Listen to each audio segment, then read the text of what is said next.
Hello student, आप कैसे Hindi classes में आपका स्वागत है। आज नौबत खाने में इबादत नामक पाठ का सारांश भाग 2 पढ़ाया जाएगा। वैदिक इतिहास में शहनाई का कोई उल्लेख नहीं मिलता। इसे संगीत शास्त्रांतर्गत सुशील वाद्यों में गिना जाता है। शास्त्रांतर्गत का अर्थ होता है शास्त्र में। सुशील वाद्य खोखले यंत्र, बजने वाले ऐसे यंत्र जिनमें सुराख होती है। अरब देश में फूंकर बजाए जाने वाले वाद्य जिसमें नाड़ी अर्थात नरकट या रीढ़ होती है को नय बोलते हैं। शहनाई को शाहे नय अर्थात सुशील वाद्यों में शाह की उपाधि दी गई है। 16वीं शताब्दी के उत्तरार्ध में तानसेन के द्वारा रची बंदिश का अर्थ होता है सुरों की रचना।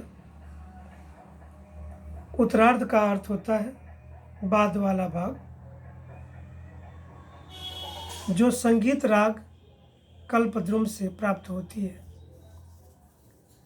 वे शहनाई में होती है में शहनाई, मुरली, वंशी, सरिंगी एवं मूर्छंग आदि का वर्णन आया है। मूर्छंग एक प्रकार का लोक वाद्ययंत्र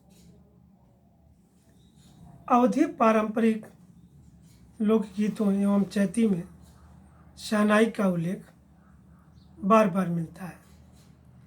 मंगल का परिवेश प्रतिष्ठित करने वाला यह वाद्य इन जगहों पर मांगलिक विधि विधानों के अवसर पर ही प्रयुक्त हुआ है। मांगलिक विधि विधान, कल्याणकारी आयोजन, मंगलकारी कार्यक्रम।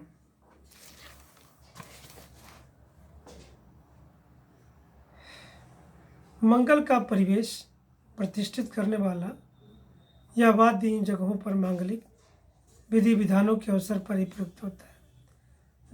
दक्षिण भारत के मंगल वाद्य नागस्वरम की तरह शहनाई प्रभाती की मंगल ध्वनि का संपूरक है। प्रयुक्त का अर्थ होता है प्रयोग किया हुआ। प्रभाती का अर्थ होता है सुबह की जाने वाली आनंददायक ध्वनि। संपूरक का अर्थ होता है पूरा करने वाला। शहनाई के इसी मंगल ध्वनि के नायक बिस्मिल्लाह खां साहब 80 बरस से सुर मांग रहे हैं। सुर पर छोटाऊ का मात्रा तो स्वर कहते हैं और सुर स पर बड़ाऊ की मात्रा होता है तो अंधा होता है। सच्चे सुर की नेमत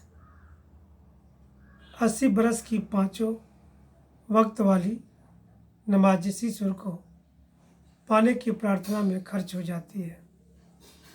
लाखों सजदे इसी एक सच्चे सुर की इबादत में खुदा के आगे झुकते हैं। वे नमाज के बाद सजदे में गिड़गिड़ाते हैं। सजदे का अर्थ होता है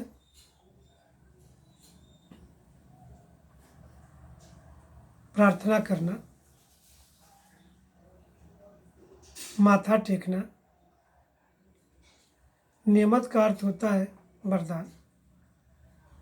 सुर का अर्थ होता है स्वर या मंगल ध्वनि।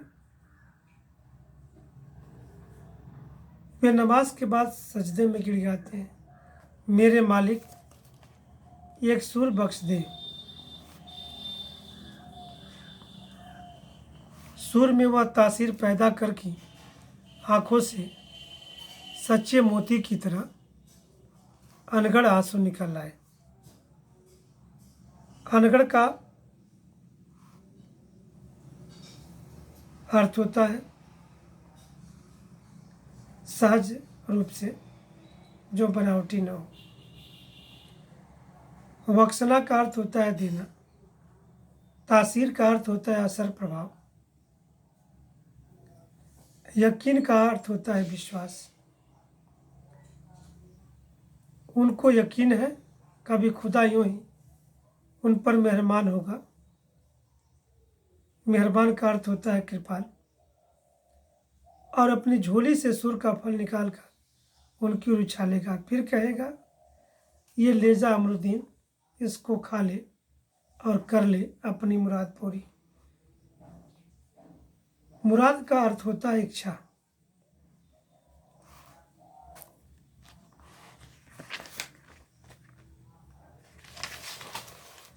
अपने उहापोह से बचने के लिए हम स्वयं किसी शरण, किसी गुफा को खोजते हैं, जहाँ अपनी दुश्चिंताओं, दुर्बलताओं को छोड़ सकें और वहाँ से फिर अपने लिए एक नया तिलिस्म गढ़ सकें। उहापोह का मतलब होता है उलझन। दुश्चिंता का अर्थ होता है बेकार की चिंता। दुर्बलता का अर्थ होता है कमजोरी। तिलिस्म का अर्थ होता है नई योजना। गढ़ना का अर्थ होता है बनाना, अर्थात जादू भरी कलाकारी दिखाना। महक का अर्थ होता है सुगंध। हिरन अपनी ही महक से परेशान पूरे जंगल में उस वरदान को खोजता है जिसकी गमक उसी में समाई है। 80 वर्ष से बिस्मिल्लाह खां यही सोचते आए हैं कि सातों सुरों को बरतने की तमीज़ उन्हें सलीके से अभी तक क्यों नहीं आई। गमक का अर्थ होता है खुशबू। बरतना का अर्थ होता है प्रयोग करना। तमीज़ का अर्थ होता है तरीका, ढंग। सलीका का अर्थ होता है ढंग से। वंशज का अर्थ होता है परिवार के सदस्य।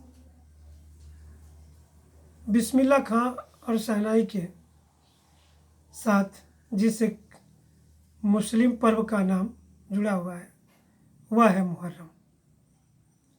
मुहर्रम का महीना वह होता है जिसमें शिया मुसलमान हज़रत इमाम हुसैन एवं उनके कुछ वंशजों के प्रति आज़ादारी अर्थात शोक मनाते हैं। पूरे 10 दिनों का शोक। वे बताते हैं कि उनके खानदान का कोई व्यक्ति मुहर्रम के दिनों में न तो शहनाई बजाता है, न ही किसी संगीत के कार्यक्रम में शिरकत ही करता है। 8वीं तारीख उनके लिए खास महत्व की है। इस दिन खां साहब खड़े होकर शहनाई बजाते हैं।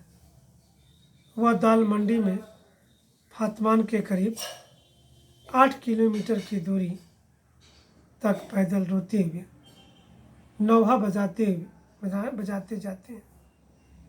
इस दिन कोई राग नहीं बजता।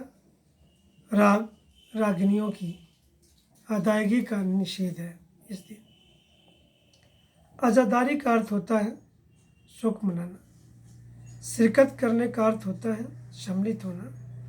खास का अर्थ होता है विशेष। महत्व का अर्थ होता है काम की। नौहा बजाना करबला के शहीदों पर लिखे हुए शोक गीत की धुन में वाद्य बजाना। अदायगी का अर्थ होता है प्रस्तुति। निषेध का अर्थ होता है मनाही। शहादत का अर्थ होता है कुर्बानी। नम का अर्थ होता है गीली। उनकी आंखें इमाम हुसैन और उनके परिवार के लोगों की शहादत में नम रहती है। आज़ादारी होती है हजारों आंखें नम। 1000 बरस की परंपरा पुनर्जीवित। पुनर्जीवित का अर्थ होता है फिर से जीवित होना। मुहर्रम संपन्न होता है।